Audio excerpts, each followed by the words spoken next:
Salut à tous et bienvenue dans ce recap pour l'épisode 3 de Hawkeye.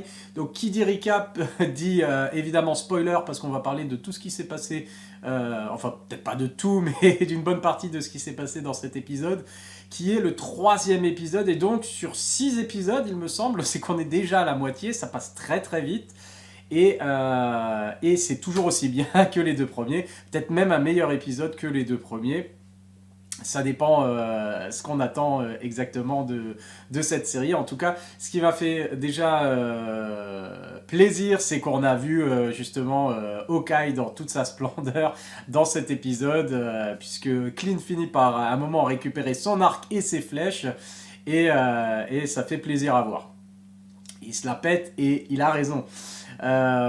Et c'est beaucoup plus focalisé sur lui. Alors, les premiers épisodes, il y avait pas mal, tout était, les deux premiers épisodes étaient pas mal focalisés sur Kate finalement, et on se disait, encore une fois, ça me faisait un peu marrer parce qu'on se disait, ah enfin, Hawkeye a justice pour justice pour Hawkeye, qui a pas eu son propre film, contrairement à tous les autres Avengers, qui est souvent en retrait sur une intrigue secondaire.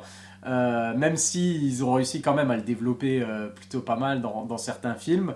Et là on se disait, ah ça y est, enfin sa série. Et en fait la série commence et c'est focalisé sur Kate Bishop, cette jeune qui est fan justement, jeune athlète et archer, qui est fan de Hawkeye du coup, et qui malgré elle est en train de devenir un peu une justicière.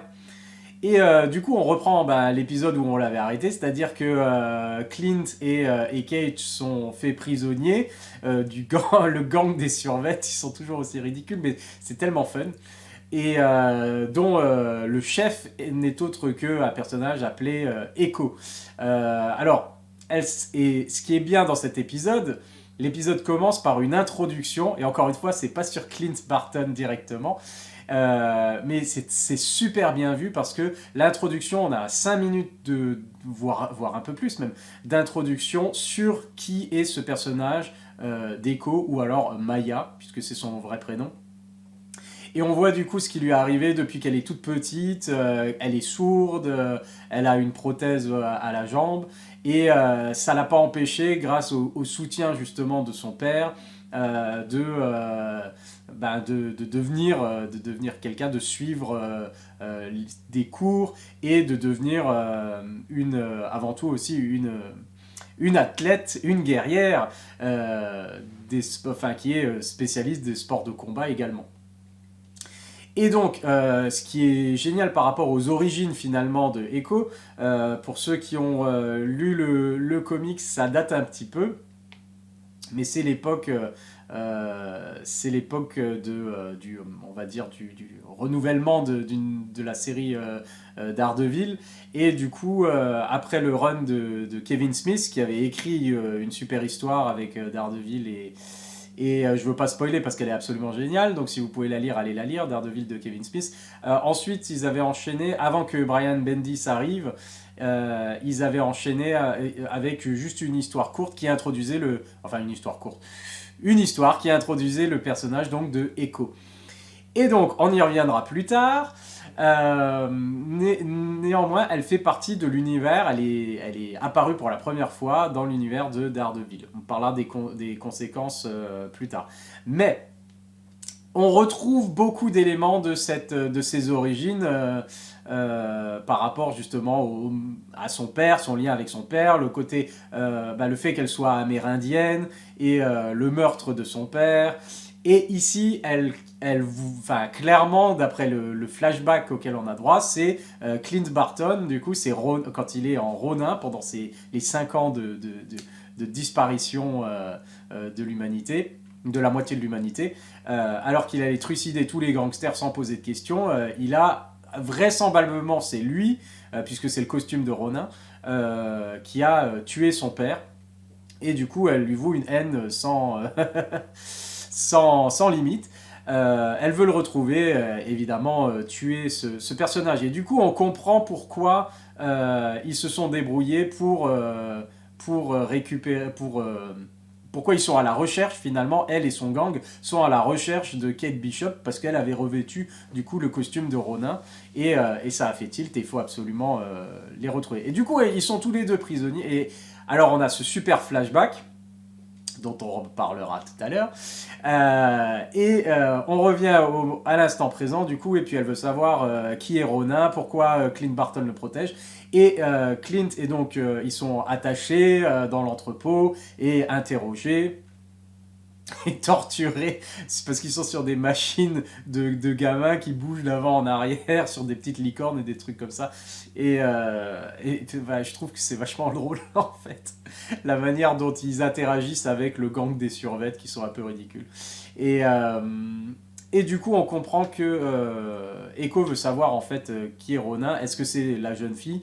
Et du coup, forcément, il se doute bien que non. Et on voit qu'il y a un lien un peu qui se crée parce qu'elle se rend compte que Clint aussi n'entend pas bien, il est un peu sourd. Et du coup, il y a un lien entre les deux personnages, donc c'est plutôt pas mal.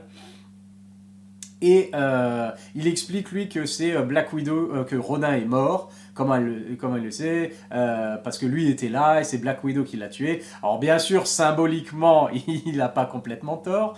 Voilà, ce qu'il essaie de faire comprendre, c'est que Ronin n'existe plus. Et que Kate a mis le costume, d'ailleurs elle le dit elle-même, elle a mis le costume sans savoir ce que ça représentait, etc. etc. Et donc, ils finissent par réussir à s'évader avec une super scène d'action où Hawkeye récupère enfin son arc et puis on a une scène d'action super géniale, des beaux combats, super classe.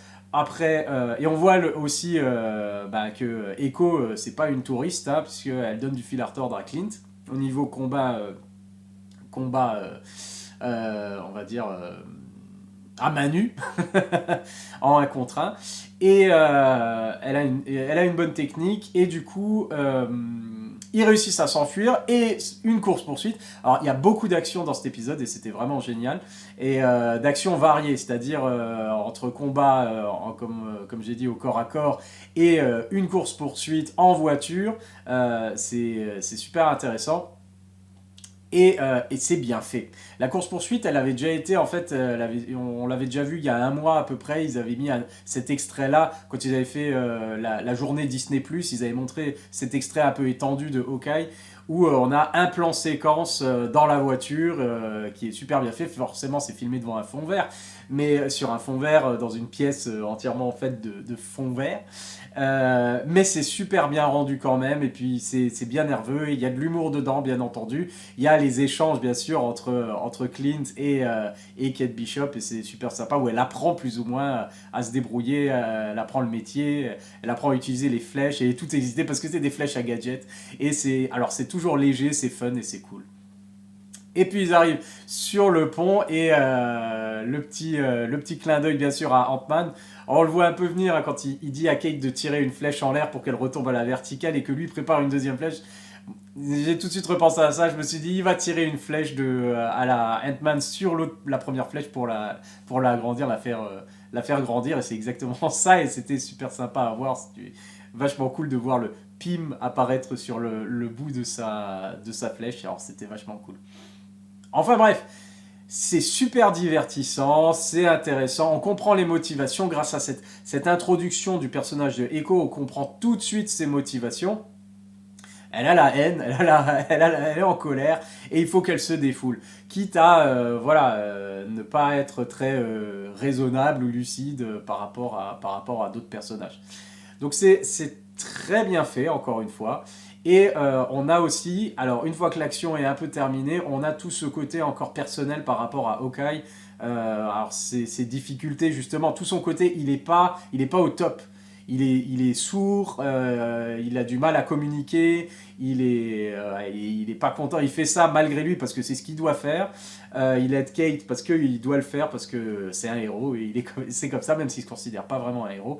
Et en fait, au milieu de tout ça, il y a cette scène avec son fils qui l'appelle, et puis c'est Kate qui doit lui écrire ce que dit son fils parce que son appareil auditif ne fonctionne plus. Alors Kate lui écrit en gros ce qu'est en train de raconter son fils, et lui il lui répond, et c'est très touchant, et ils vendent très bien la scène. On voit vraiment le lien qui se crée entre Clint et Kate Bishop à ce moment-là, parce qu'elle est là justement pour l'aider quand ça va pas, et du coup c'est très bien. Et Jeremy Renner est vraiment touchant, la manière dont il parle à son fils justement, qu'il a envie d'être là pour eux, pour Noël, passer cette semaine-là, ils en ont besoin, et pourtant lui il peut pas parce qu'il a ses responsabilités de héros, quoi.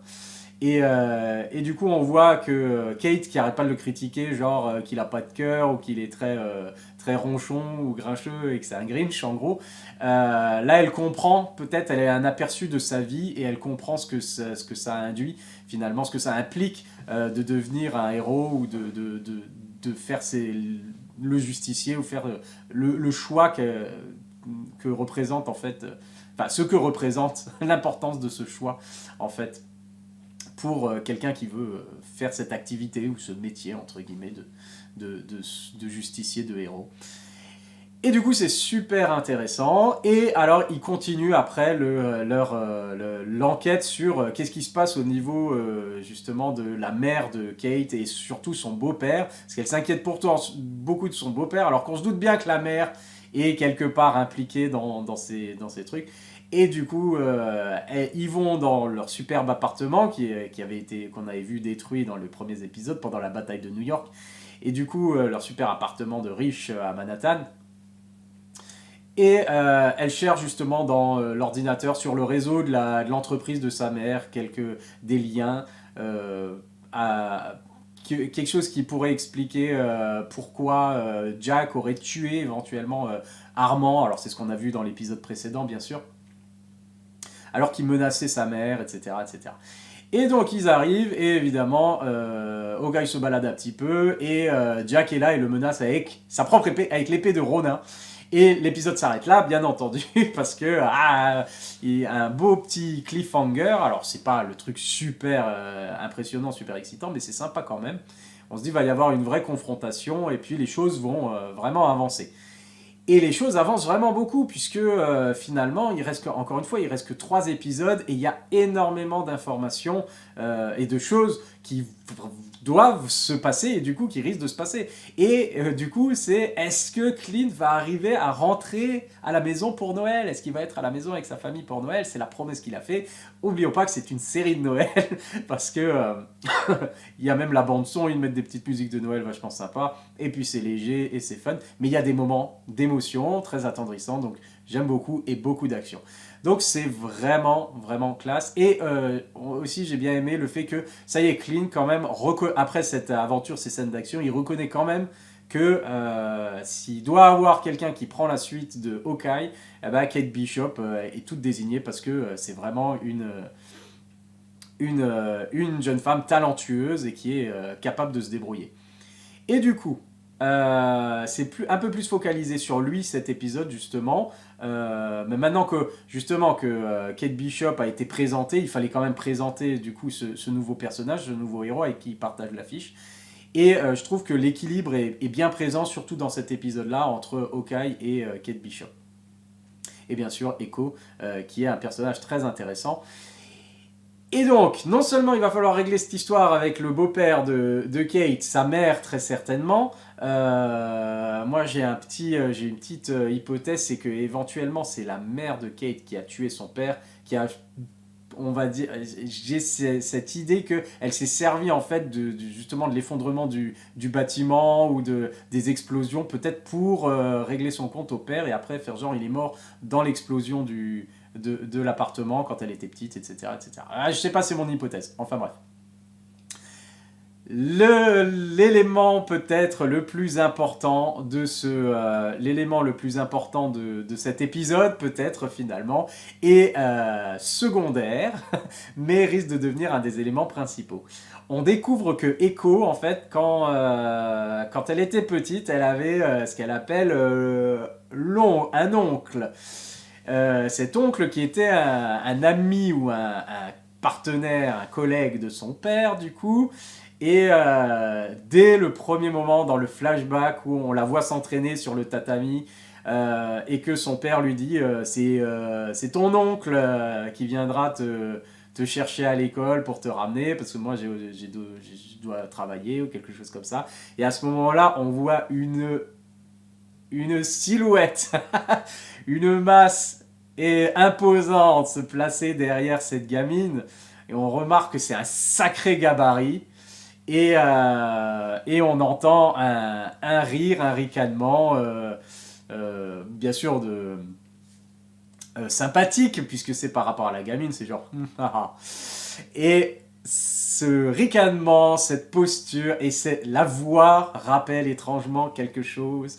Et puis on apprend que cet oncle, finalement, a aidé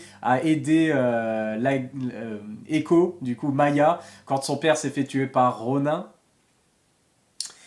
Et que c'est la personne qui est au-dessus d'elle. Et donc c'est un peu le big boss d'un gang ou d'une mafia ou du crime organisé dans New York apparemment du coup. Et il ne fait aucun doute, il ne fait aucun doute qu'il s'agit de Wilson Fisk, le caïd, qui fait son... Alors j'ai envie de dire, est-ce que c'est un retour ou c'est son entrée dans le MCU, dans l'univers Marvel, dans l'univers des films? Parce que le Caïd est interprété par Vincent D'Onofrio et c'est clairement, c'est sa voix qu'on entend, c'est quasi sûr. C'est son ricanement, on entend le son de sa voix, c'est quasi sûr que c'est lui. Qui joue ce fameux oncle. En fait, c'est le Caïd de la pègre. Et la dernière fois qu'on l'a vu, c'était ce personnage interprété par cet acteur, c'était dans la série Netflix de Daredevil, dans lequel il était le grand méchant de la saison 1 et méchant de la saison 3, et qui est un des meilleurs vilains de l'univers Marvel, même si on a toujours l'impression, c'est comme pour les agents du Shield, les séries Netflix mentionnaient les événements du MCU des films. Pourtant, ces personnages-là n'apparaissent jamais dans les films et ne sont pas mentionnés. Et on a l'impression que c'était quand même, malgré tout, c'était sur Netflix, c'était peut-être Marvel, mais on a l'impression que c'était un univers à part, même s'ils mentionnaient des choses qui se passaient dans les films. Les films n'ont jamais mentionné quoi que ce soit à voir avec les séries. Ou alors, très peu, à part peut-être, et encore c'était Agent Carter, où on voyait dans Endgame Jarvis de la série Agent Carter qui apparaissait là. Mais sinon, les agents du Shield, Coulson le retour, alors personne n'est au courant de toute évidence, aucune implication dans l'univers Marvel des films, et les séries Netflix, Daredevil, Jessica Jones, les Defenders, avec tout ce qui s'y est passé, des trucs incroyables, il y avait quand même un énorme trou dans New York, et puis un immeuble qui a implosé, voilà, qui s'est passé dans ces séries-là, et dont on ne parle pas. Jessica Jones, elle a des super pouvoirs et puis elle est connue et on en a jamais entendu parler dans les séries. Donc beaucoup d'implications avec le retour finalement, l'apparition de Wilson Fisk dans l'univers cinématographique Marvel, puisqu'il est dans la série Hawkeye. Ce qui veut dire, pour ceux qui connaissent un peu la bande dessinée, on sait que Wilson Fisk a élevé, entre guillemets, Echo. C'est lui, normalement, qui a tué son père. Il lui a fait croire que c'était Daredevil, d'ailleurs, si je me souviens bien. Parce que tout ça, c'était lié à Daredevil. Et du coup, si ils utilisent des références, s'ils utilisent le personnage de Echo, qui aura... D'ailleurs, je me demande si sa série n'a pas été annoncée aussi. S'ils utilisent le personnage de Echo, s'ils introduisent, et c'est quasiment sûr maintenant, on l'a vu, ils ne l'ont pas dit explicitement, mais le personnage, c'est quasiment sûr que c'est lui, interprété par cet acteur-là. Donc ils intègrent Wilson Fisk. Est-ce qu'ils intègrent du coup la continuité de ce qui s'est passé dans la série de Daredevil? Si c'est le cas, c'est sûr que Matt Murdock va faire une apparition. Peut-être pas dans la série Disney+, mais peut-être dans la série... pas dans Hawkeye peut-être, mais peut-être dans la série Echo. Et du coup, est-ce que les rumeurs qu'on entend depuis la fin du dernier film Spider-Man, où Peter Parker, son identité est dévoilée, il va avoir besoin peut-être d'un avocat, est-ce que Matt Murdock ne va pas apparaître en même temps que Wilson Fisk apparaît dans la série Hawkeye? En même temps sort au cinéma Spider-Man No Way Home. Est-ce que Matt Murdock, Charlie Cox, va apparaître dans Spider-Man No Way Home? Il y a déjà tellement de rumeurs sur l'apparition des caméos de Tobey Maguire, de Andrew Garfield, de différentes versions de Spider-Man, et pourquoi pas du coup Daredevil, qui, logiquement, si les séries Netflix font partie de l'univers Marvel, doit quand même apparaître au bout d'un moment. Et du coup, c'est super intéressant, ça faisait super plaisir ce petit teaser, on va dire, dans cet épisode du retour du Caïd, l'apparition du Caïd, qui, si on prend la continuité de ce qui s'est passé dans Daredevil, j'imagine que la saison 3, quand Daredevil est terminé, il n'y a pas eu de snap encore de Thanos. Peut-être il a eu lieu après, que pendant les 5 ans Wilson Fisk a pu sortir de prison, ou alors il a disparu 5 ans et quand il est réapparu, il est sorti de prison, quelque chose comme ça. En tout cas, j'ai hâte de savoir où il en est. Est-ce que c'est le même personnage? J'espère que oui, parce que c'était un des meilleurs éléments de la série Daredevil. S'il fait partie de l'univers Marvel, c'est genre dans le top 3 des méchants préférés. Entre lui et Killgrave dans Jessica Jones, les séries finalement avaient des méchants, des vilains, beaucoup mieux, et parce qu'ils étaient beaucoup plus développés sur toute une saison, bien entendu, mais ils avaient des antagonistes beaucoup plus développés, beaucoup plus intéressants que les films Marvel en fait. Et du coup, si c'est intégré vraiment officiellement, ça y est, ce qui s'est passé dans les séries Netflix, et le Punisher aussi du coup pour revenir, ce qui s'est passé dans les séries Netflix maintenant arrive dans les séries Disney+, et donc dans le MCU. C'est vraiment super intéressant et on a hâte de voir où ça va mener. On sait aussi que Yelena, la sœur de Black Widow, va faire une apparition. Est-ce que tout ça est lié? Comment c'est lié? Il y a beaucoup de choses qui doivent passer et qui doivent se passer, qui doivent être expliquées dans les 3 prochains épisodes. Donc on a hâte de voir ça. Vivement la suite. Allez, c'était le recap de Hawkeye. J'espère que vous avez apprécié autant que moi. En tout cas, à la semaine prochaine pour l'épisode 4. Allez, bye.